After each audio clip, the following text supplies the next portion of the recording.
As an adult kasi dapat meron kang personal email tsaka professional email. Dapat magkahiwalay yon. So kung ako sa inyo, simulan nyo na. Lalo na yung mga unang mga email nyo pa. Actually, yung pinakaunang email ko, sobrang haba. Sobrang haba. That was Pokémon Remastered Reports.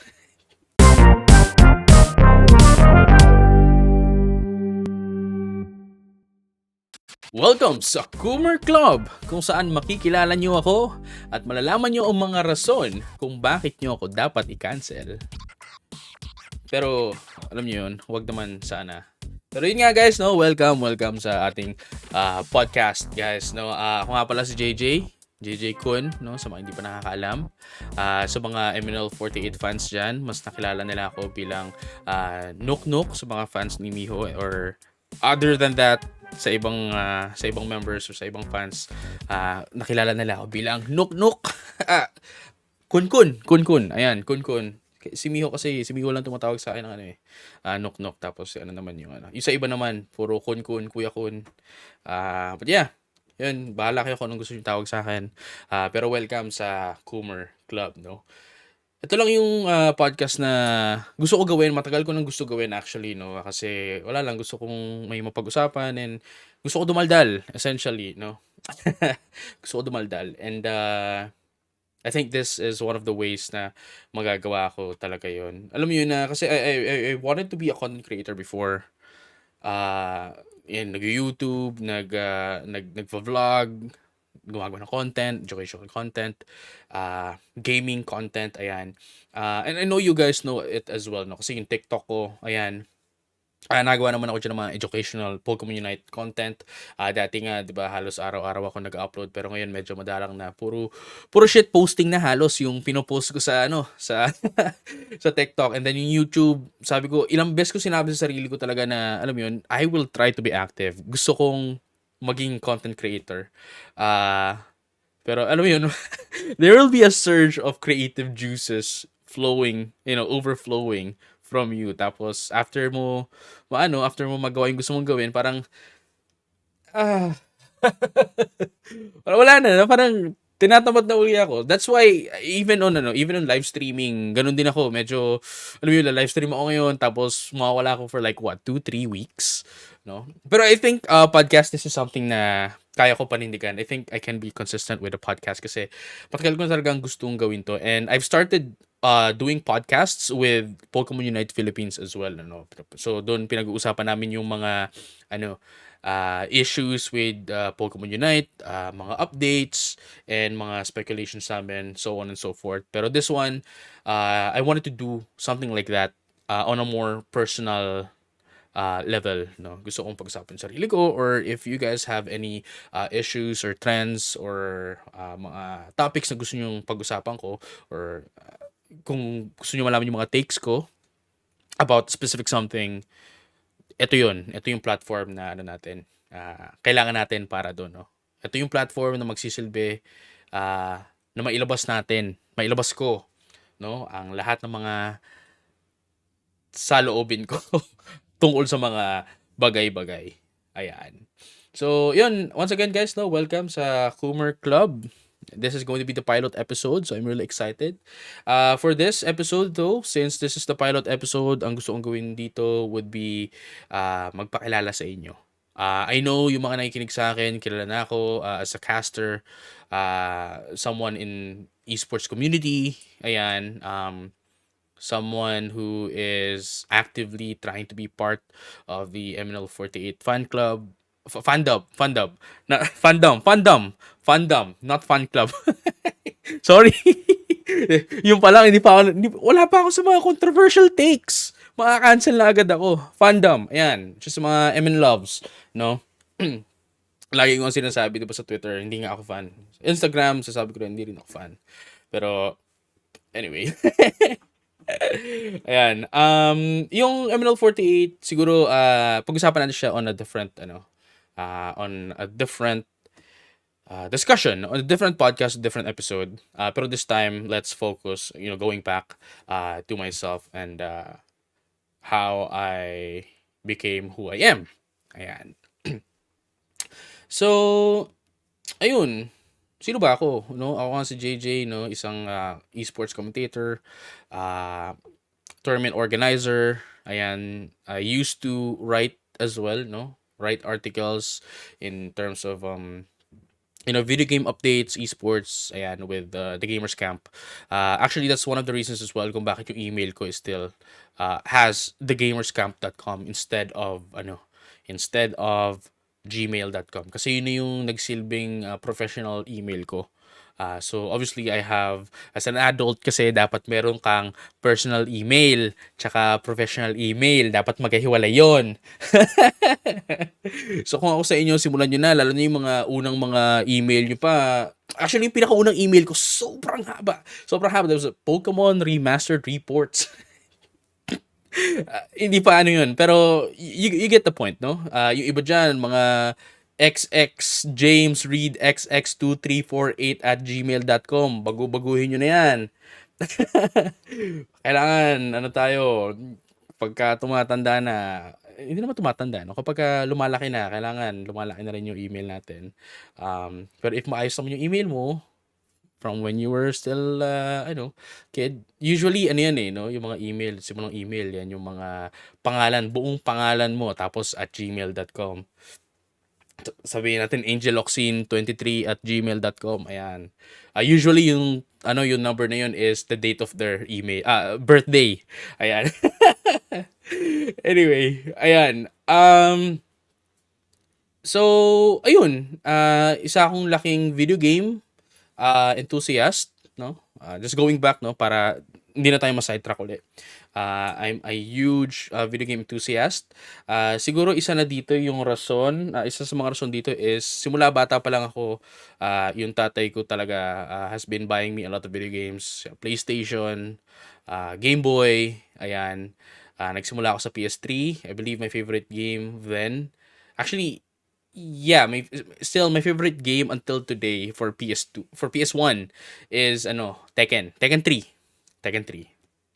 Ayan, sobrang talaga ako, sobrang na-addict talaga ako diyan hanggang ngayon, dala-dala ko pa rin Tekken. I still play Tekken up until now, Tekken 7.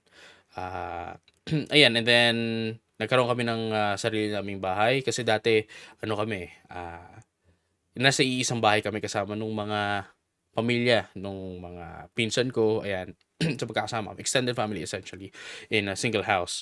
Pero obviously lumalaki na kami, yung mga bata noon, no. So we had to separate our ways. Pero hindi naman kami nagkalayo-layo ng mga bahay, napalipat lang ng bahay, still within the same subdivision. Anyway, so ayun, palipat-lipat kami ng bahay, and then nagkaroon din kami ng computer shop.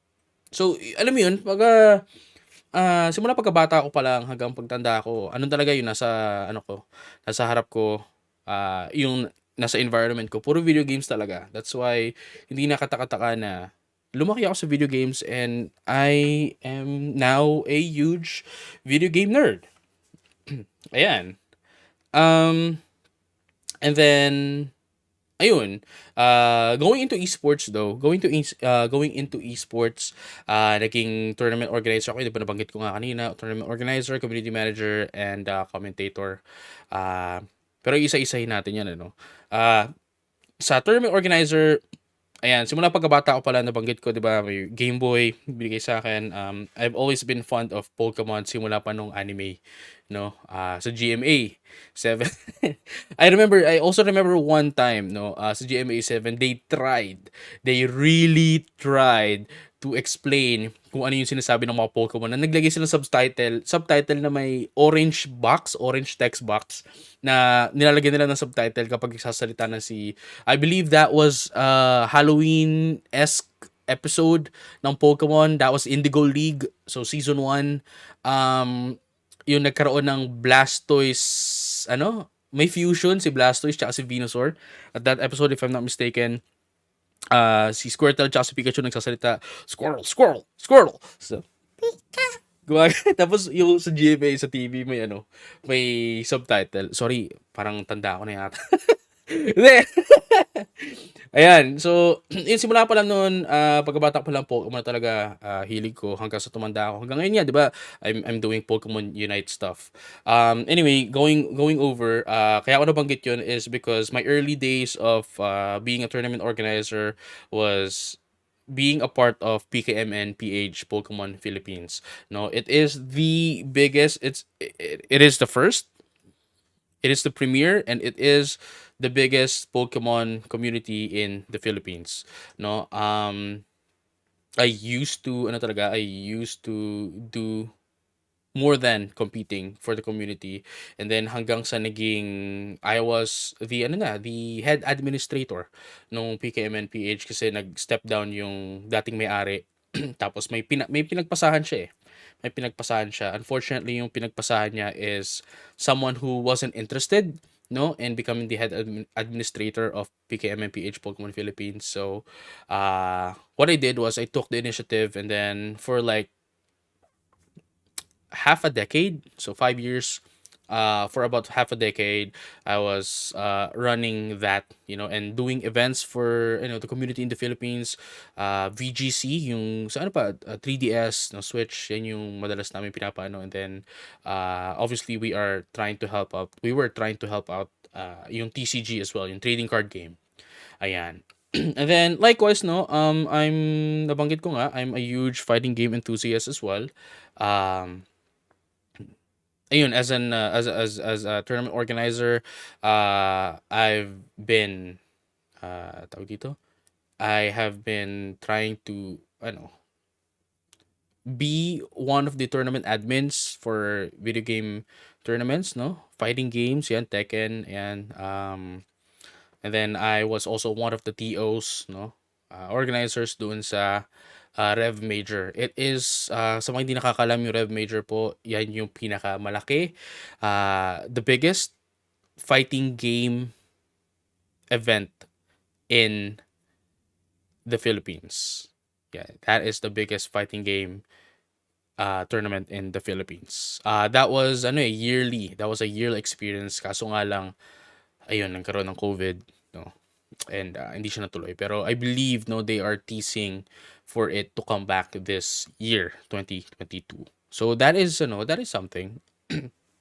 Pero ayan na, this time though gusto kong pag-usapan natin, no, nabanggit ko na TO ako, ayan, commentator pala, no, and then community manager. Community manager is essentially kung ano yung ginagawa ko sa Pokemon Unite Philippines. I'm the one managing the entire thing, the one overseeing most of the operations, no, and then we ensure na our community is still active and lahat gumagalaw, etc., etc. Ayan. And then commentator, yung alam nyo, ako, 'di ba? JJ-kun the caster, lagi nasa harap ng camera talking about the game. So ayun. Pero I wanna expound on that. So that's just a brief history, a brief summary nung kung sino ako and who I am now. No, pero I wanted to, talk more about me as a caster kasi isa to sa mga question na lagi kong nakukuha, laging tinatanong sa akin, "Uy, JJ, paano ka ba naging caster?" Yeah, paano ka ba naging caster? Ano yung mga ginawa mo para maging caster ka?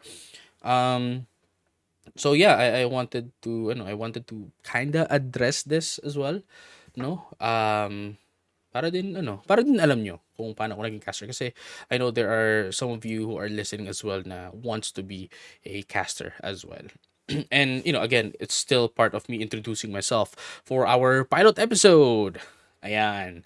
So, before I became a caster, no, so simulan natin sa umpisa talaga. No? Simulan natin sa umpisa going up until now. Obviously, I'll be skipping some parts of the journey, pero just to give you like the main points, the highlights, the key points, ayan, of the journey of how I became who I am now, no, as caster. So, before, hindi ko naman talaga ginusto maging caster. No? Hindi ko talaga ginusto maging caster. Ang gusto ko noon, I wanted to be a pro player. I wanted to be a pro player. So I competed. In fact, I was one of the representatives of the Philippines in Pokemon, no? Asia, Pokemon, VGC, Chuchu. Sometime 2012, 2013, I forgot the exact name. Um, that was, yeah, I represented the Philippines, no, on that. Ang mga kasali nun, that was Southeast Asia eh. Ang mga kasali nun was Singapore, Malaysia, Indonesia, and Philippines. Apat lang yun. I'm not entirely sure if Hong Kong, if not Malaysia yung kasali, pero apat lang yun. Apat lang yun. I remember at the time as well, I was using the team, the Pokemon team. VGC, that was, ano pa, that was still played on Pokemon Black and White 2? Or Pokemon Black. I don't remember. I don't remember. Pero what I do remember was ang ginagamit kong team that time was the team of Arash Omati, the world champion, no, the world champion of Pokemon Masters Division at the time, no. So nahanga ako sa ano niya, sa team niya that I wanted to use that as well. So ayun. So I competed sa fighting games as well, no, sa ano, sa playbook, yan. So if you're a fighting game enthusiast in the Philippines, hindi mawawala yung playbook na yan, no? Kasi ano yun, it's like it's related to fighting games. Kapag sabi mong fighting games sa Pilipinas, immediately that's playbook, no, playbook. Ayan, so in fact nga every Friday kasi senior high ko, no. When I was in senior high school, nag-enroll ako yeah, first batch of senior high school by the way. So bata pa ako, okay magalala. Bigotilyo lang. Ayan, senior high school ako sa pumasok noon sa TUP Manila. TUP Manila. And then Playbook is located sa Circuit Makati, no, Ayala Mall, Circuit Makati. So, ayun, when I was a senior high school, every Friday, kasi merong promo si Playbook every Friday. And likewise, it's the busiest day of the week for Playbook as well, kasi yung mga fighting game enthusiasts, the fighting game community is always hanging out sa Playbook. And then if my tournament, obviously the busiest day for Playbook would be the weekends kasi dun yung events. Pero other than that, if walang events, uh, Friday. Oh. So every after school, around 5 ako natatapos, I get out of school at 5. Dumadiretso ako sa Makati. Circuit Makati. Always, every week. Every week I'm always there. And then umuwi ako noon, mga 2 a.m., 3 a.m. The next day, so Saturday. Kasi by then, since 'di ba, some of you guys know that I live somewhere in the south, no. Lagpas-lagpas ng PTEX. Medyo traffic, especially on a Friday, going home at rush hour, no. Sobrang traffic. So, alam mo, it's a win-win situation for me kasi number one, I get to play. No, I get to play. Video games. I get to play with my friends. I get to play and get to know new people as well every Friday. And then, tapos uuwi ako, it's like what? 30 minutes, 40 minutes tops. Nasa bahay na ako from Makati, ha? From Makati. Kasi nga, madaling araw yun. Walang bumibiyahe. So, sobrang masaya. That was pre-pandemic. So yun, nagko-compete ako noon. And then, included sa Smash din. Yan, Smash Bros, Tekken. Fighting games usually. Yan, dyan ako nagko-compete na noon. And then, talamak pa ako dyan lagi sa sa mga conventions such as ESGS. Ayan, lagi ako dyan. Esports and Gaming Summit Convention. Which is one of the biggest conventions in Asia. No? Ayan. So, Marvel, Blaze Blue Cross Tag Battle. I competed on those titles. Unfortunately, no matter what I do, no matter what I did, I never got into at least top 8. I never got into top 8 talaga. Let alone winning a tournament, no? I never won anything. Even in ranked games, actually, even in ranked games, I feel like I was never improving. So that was a huge slap on my face. Reality check. Okay, not everyone who plays hard becomes a pro or becomes good. No, that's a reality check on me talaga na it doesn't matter. No, it doesn't matter how hard you work. Doesn't matter how hard you practice. If wala talaga, wala talaga. But at the end of the day, there's always going to be someone better than you, 'di ba? Not to say na magaling ako. Marunong. There's a difference eh. Marunong sa magaling, 'di ba?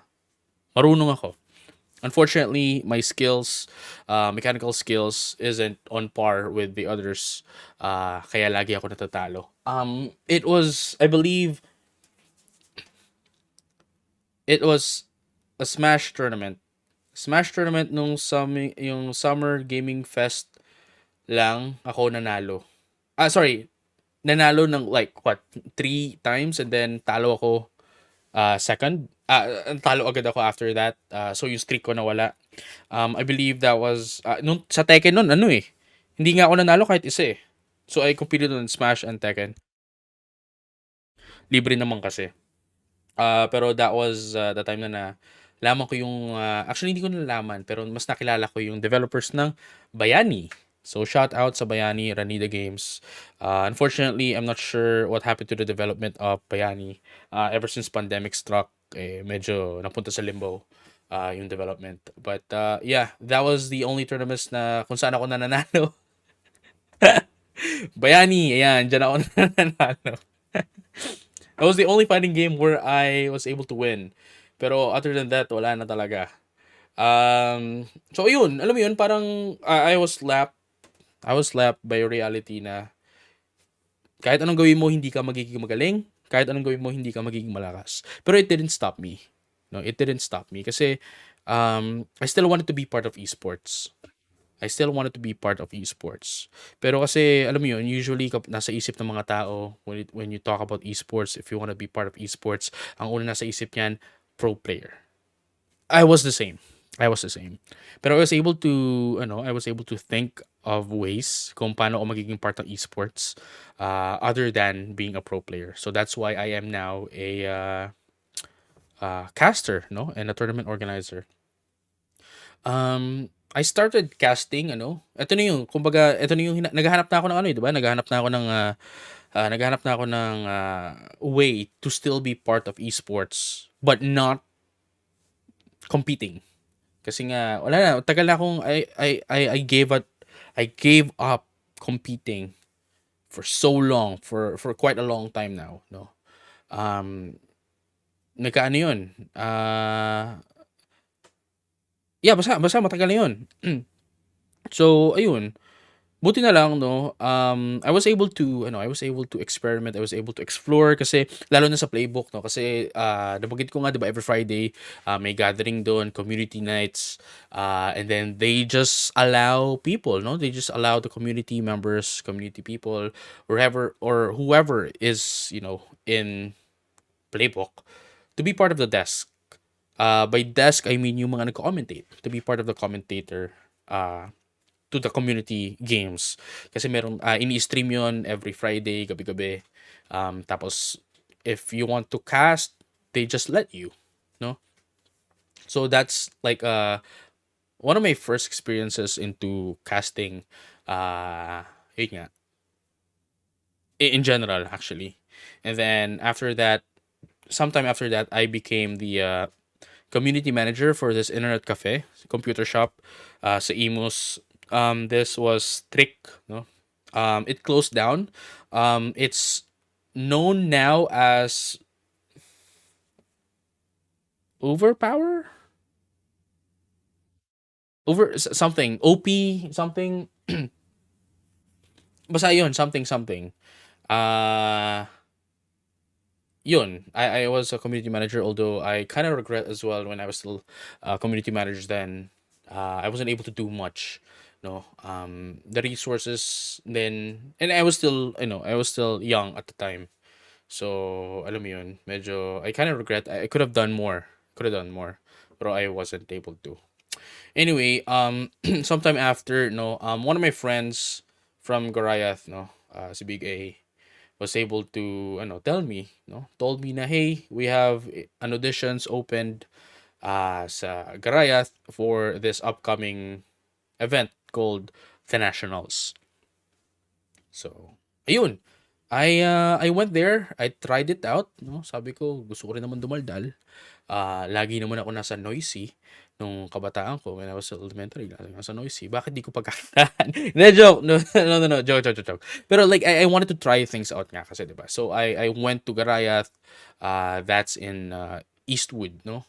Layo, layo. That's in Eastwood. So, tawag ito? I auditioned, no? I auditioned doon sa the National sa Garayat. And fortunately,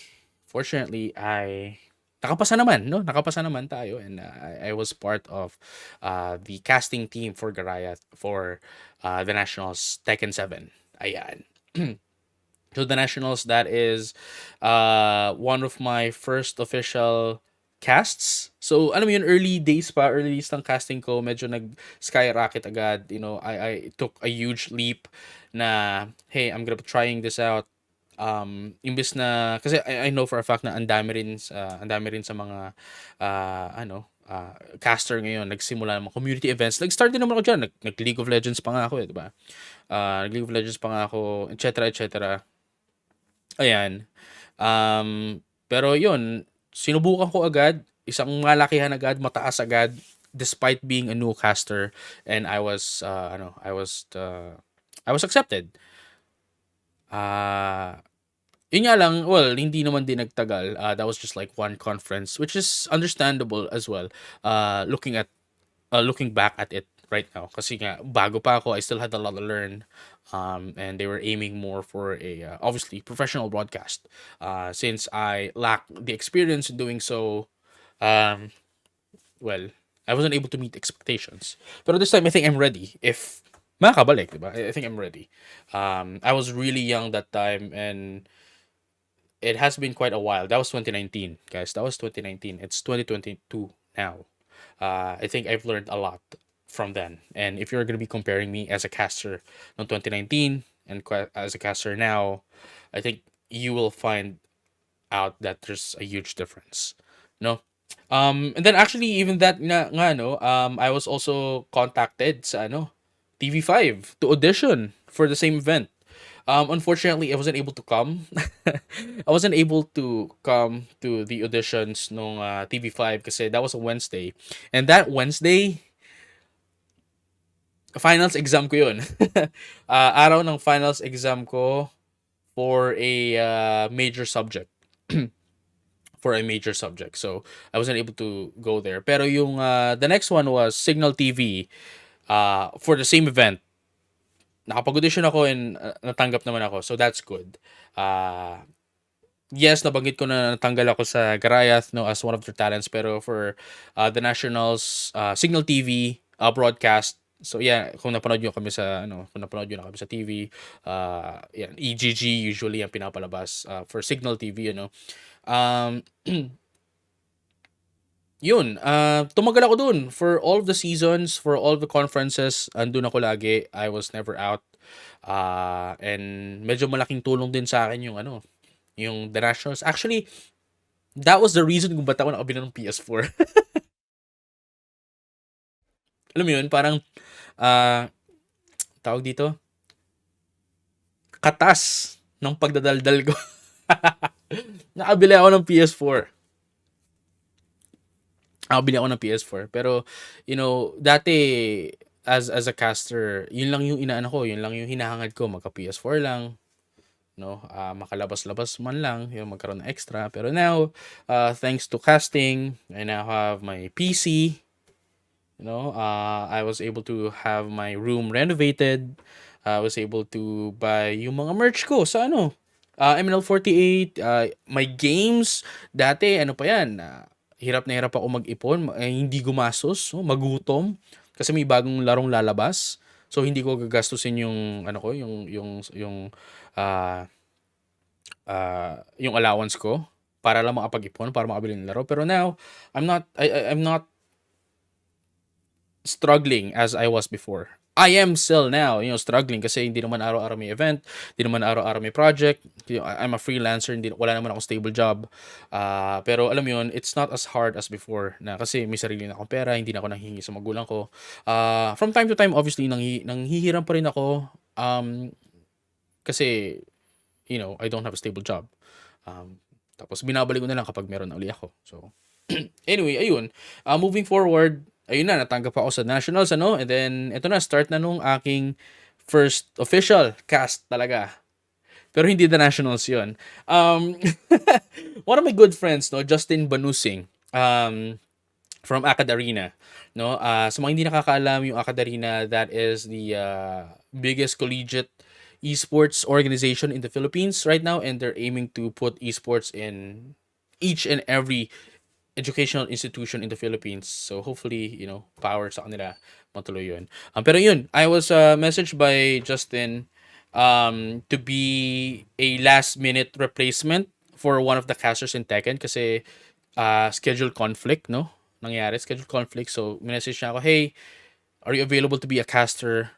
Sagot namin yung accommodations mo, etc. etc. Just come here in Iloilo. And Conquest yun. That was Conquest Iloilo in 2019. No, that was, kung hindi ko nagkakamali, that was June or July 2019. That was my first ever official casting, no? That was my first ever official casting ever. Talaga, ever. No. So lumipad ako doon Iloilo to cast Tekken. Ang panalo noon was si Vermilion. Arguably the best Devil Jin player in the Philippines. And still is. And that was 2019, ah. That was 2019. And still is. And then, yun, ayun, tsaka ako nag-cast ng, the Nationals. Anyway, moving forward, 2020, one of my friends, messaged me from Indonesia. Kasi nga, di ba, I've been handling, at this time, I'm still handling Pokemon Philippines, PKMMPH, Pokemon Philippines. And with that, I was able to, get some connections, network, no. And by the time ng December ba? Or November 2019, my friend, si Hashagi from Indonesia, essentially kung ako yung nag-handle ng Pokemon community in the Philippines, siya naman yung nag-handle siya Indonesia. Minessage niya ako, sabi niya, hey, may event kami sa January 2020. Do you want to come? Do you want to cast? Go, sure, fine. And because of that, because of Pokemon as well, nakalipad ako ng bansa. That was the first time. Na I was able to get out of the country. That was the first time na nakalabas ako ng Pilipinas. And it opened my mind talaga. The experience alone opened my mind. Pero that is for that's for a different discussion. That's for a different podcast, different episode. Tsaka natin pag-uusap. Yan, yung trip ko to Indonesia. So ayun, nakapagkasa ko Pokemon. By the time pa rin, nabanggit ko lang official cast ko, di ba? Official cast ko, yung sa Tekken, that was my first official cast. Pero other than that, I've been casting as well. Community events, no, Pokemon, ayan. And actually, yeah, Pokemon events, community events at the time, and Tekken. Yan yung mga kinakast ko noon. Pero yun, to improve, obviously, sabi ko, lalo na nagkaroon din ng pandemic na. So that was 2020, March, February nagsimula yung pandemic, pero March naging prevalent yun in the Philippines, so lockdown, etc.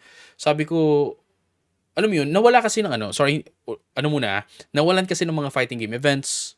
Yung Pokemon, ayan, nagawa namin ng paraan yan to have online events. Pero in terms of fighting games, kasi yung online structure niya, online infrastructure niya is pangit for general for the most part, for most fighting games, for most fighting games. So walang events ng fighting games. So sabi ko, you know what, if I want to be a caster, hindi pwedeng fighting games lang yung kinakast ko, hindi pwedeng Pokemon lang, kasi sa Pokemon, number one, kami lang yung nagpapa-event, di ba? Sa fighting game naman, may pandemic, hindi pwede magdikit-dikit, hindi pwede mag-gathering, hindi pwede magka-convention, hindi pwede magka-event. Wala ring event. Walang tournament. So, I decided to cast other games, which is why I started Marvel Super War, no? Marvel Super War. I believe this was at the time na-announce na rin yung Pokemon Unite. We had to wait for quite a while.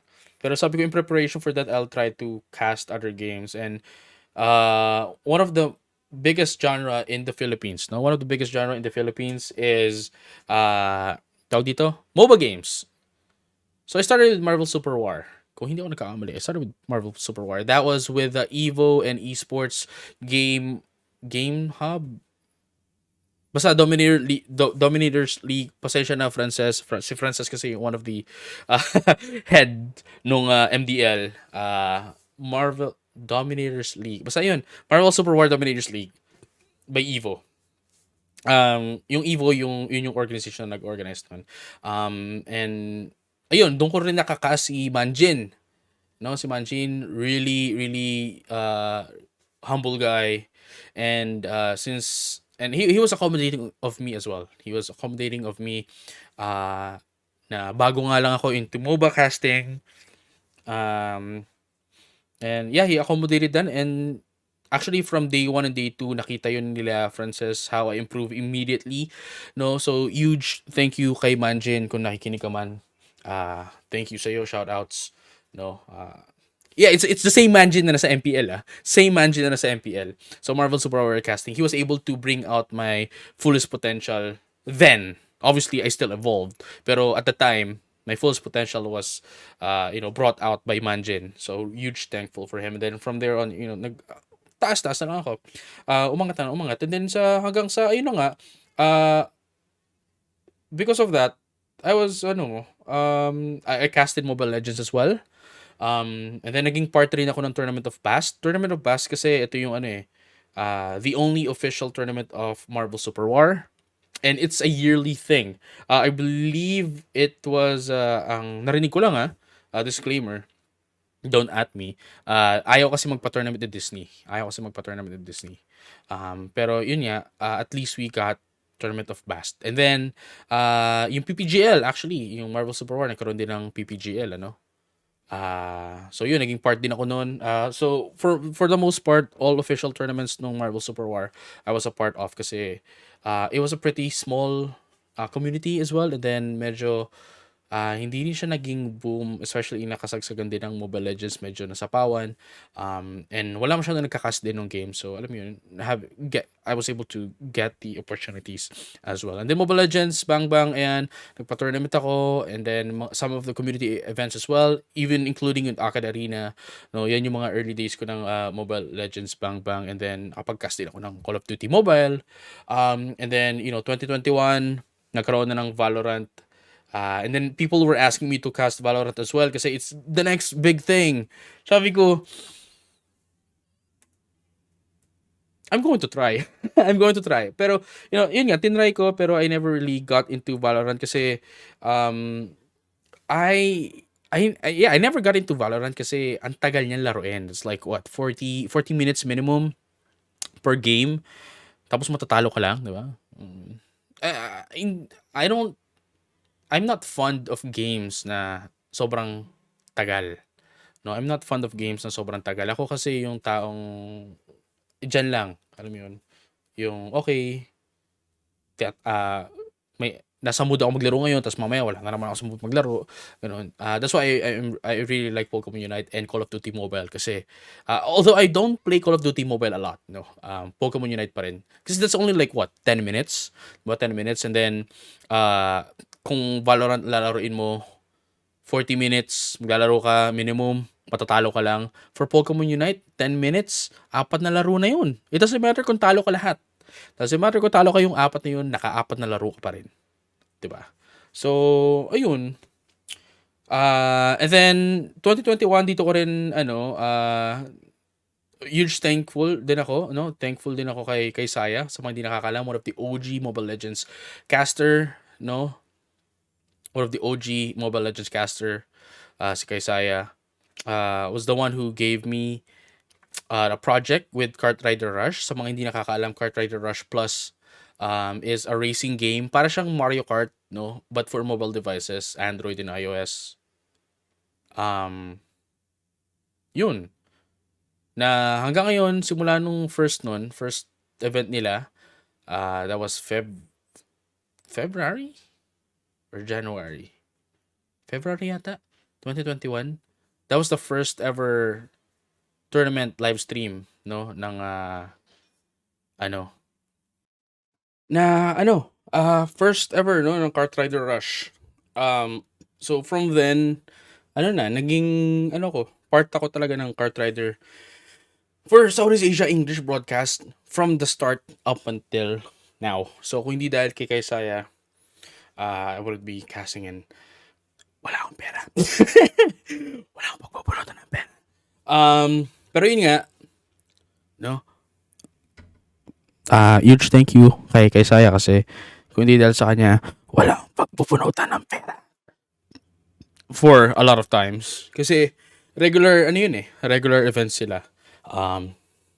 Nakailan po sila? 6 na event yata last year. And then they're planning to have more this year. Ko alam. Pero yun nga, there's going to be another event this June, which I'm also part of as well, again. So that's good. Hanggang sa ayun na, Pokemon Unite. Nag-focus na ako sa Pokemon Unite. So, ayun, that's, na-release yung Pokemon Unite sa, February actually. That was, 2021.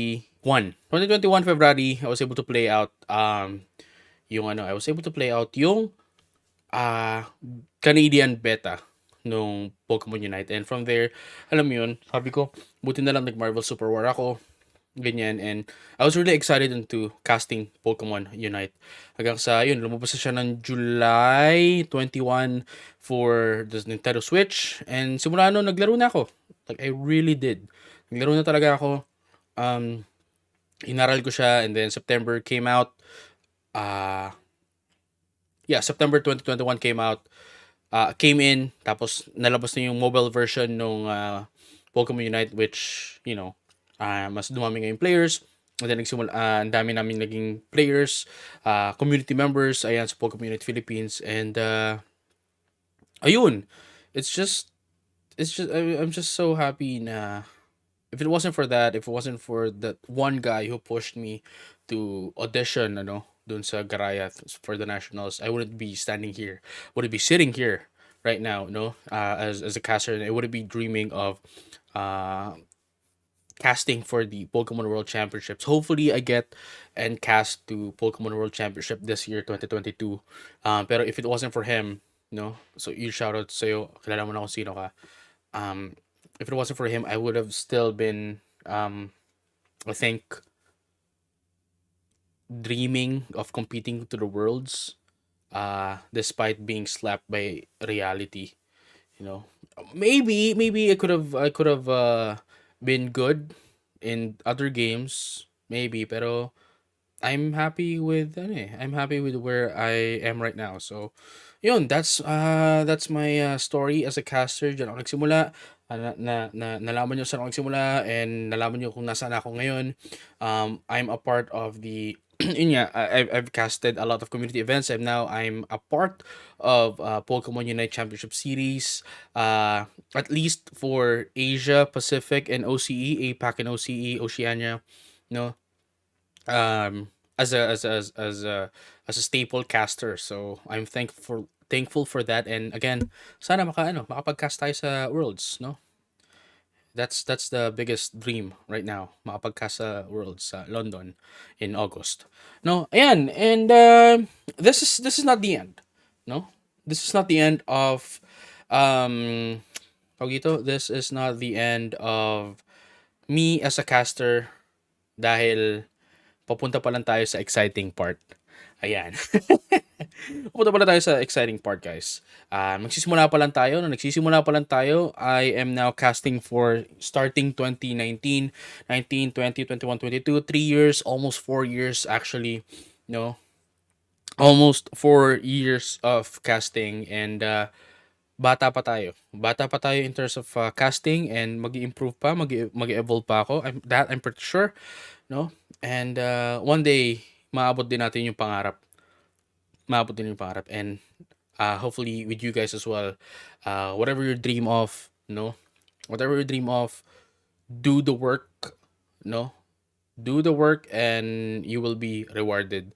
Obviously, that is me just being optimistic and me being unrealistic of saying kasi not everything works out, no? Pero at the very least, guys, no, have something of a backup. Have a backup plan in case let's just be realistic, have a backup plan in case your dream doesn't work out. Ako, I started out as I wanted to be a game developer. I wanted to be a game developer. Pero, ayun nga, hanggang sa, nabanggit ko nga, I'm a huge video game enthusiast, esports enthusiast. I've been competing, pero I've been slapped in the face by reality na, hey, kahit anong gawin mo, hindi ka mananalo, hindi ka gagaling. At least I didn't have a backup plan. This was an impromptu decision na, hey, you know what? I really want to be part of esports, and I will do everything to be part of esports. Na there was perseverance, no, na maging part pa rin ng esports despite not aiming to be a pro player. And hopefully, sana sa inyo makatulong na have a backup plan just in case. Obviously, pour like say 90% of your energy towards that dream that you're trying to achieve, but leave something for yourself and for the other stuff. Kasi sa mga hindi nakakalam, I'm an education student, pero like my main thing is esports talaga. Pero if it doesn't work out, obviously, kasi nga, diba nabanggit ko, freelancer ako. So if it doesn't work out, wala akong maging gig, at least meron pa akong fallback na, hey, I would be able to get a stable job, to live, to survive, etc., etc. Na gusto ko rin gawin. I wanted to be a teacher as well. So, yeah, that is the podcast. That is the episode that we have for this time. Kaya nga, no, ulitin ko, papunta para tayo sa exciting part, no? And this time, I'm really happy to tell you guys na you guys are a part of my journey, no? As a caster. No, kung hindi dahil sa inyo, I wouldn't be a caster right now. I wouldn't be able to communicate with you guys, di ba? Hindi ko kayo makikilala, hindi nyo ako makikilala. Again, if it wasn't for that one guy and for you guys as well. So, maraming salamat sa inyong mga suporta. And, ayun, yeah. Nabanggit ko rin kanina at the start, no? Sa intro natin na yung sa MNL48, how I became a part of MNL48 fandom, no? Started. Pag-usapan natin on a different episode. Bakit Koomer's Club yung pangalan ng podcast. Pag-usapan din natin yan. Dun sa MNL48, hindi po yung Pokemon Unite yung rason kung bakit ako nasa MNL48. And malalaman nyo yan sa ibang episode, sa susunod na episode. No? But yeah, if you guys have any, if you guys have any topics, subjects, issues or trends na gusto nyong malaman yung gusto nyong malaman yung take ko in a specific issue or trend, let me know. No, let me know. I'll be opening up a curious cat account, no, for the Coomers Club. So, yung mga dito, sasagutin ko. Pwede kayo maglagay dyan ng mga tanong nyo, and then, pwede next episode, pwede tayo maglagay ng segment na before we end, no? I'll be answering your questions on that podcast if it's, something that I can answer, obviously. And for topics as well, pwede nyo na ring ilagay doon. Siguro, mag-start kayo if you're gonna be putting something up doon sa Koomer Club. The Koomer Club Curious Cat account, maglagay kayo ng parang, if you want it to be a topic, for, next episode, just put up a, topic muna, lagay nyo topic, tapos colon, tapos, yung gusto nyo maging topic, no? Tungkol sa akin, or issue or trend na gusto nyong bigyan ko ng gusto nyong bigyan ko ng yung pag-usapan, mag-discuss. Ayan. And then if you guys have any feedbacks as well, open tayo dyan. If you are watching dyan if you're listening to this through YouTube, comment nyo lang dyan. Sa Spotify kasi hindi pwede mag-ano no? Hindi pwede mag-comment. Or sa Curious Cat, pwede nyo rin ilagay yan dyan. No? So YouTube or Curious Cat, lagay nyo yan dyan and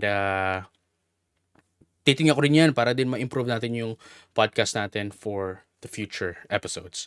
So yan guys, no, thank you very much for being with me, for listening to my story for episode 1, the pilot episode. JJ-kun as a caster, you know, make sure you follow us on all of our social media platforms as well. No, guys, we kahit saan yan, we have the Koomer Club sa YouTube, tsaka sa Spotify. Yan, dyan nyo ko mapapakinggan. And Ask FM, the Koomer Club sa Spotify and sa YouTube. And then, obviously, if you haven't followed me yet as well, no, yung personal social media accounts ko, dyan yung, tawag dito, JJ-kun sa lahat, no, Facebook, Twitch, Twitter, Instagram, yeah, yun, Kumu, ayan, I'm JJ-kun. Search lang yun. And yeah, makikita nyo ako. Hopefully you follow me. You subscribe to the Koomer Club as well. You follow it on Spotify. And makikita-kita tayo sa susunod. So, see you. Until next time, ito ang podcast kung saan makikilala nyo ako at malalaman nyo ang mga rason kung bakit dapat nyo ako i-cancel. JJ-kun, signing out.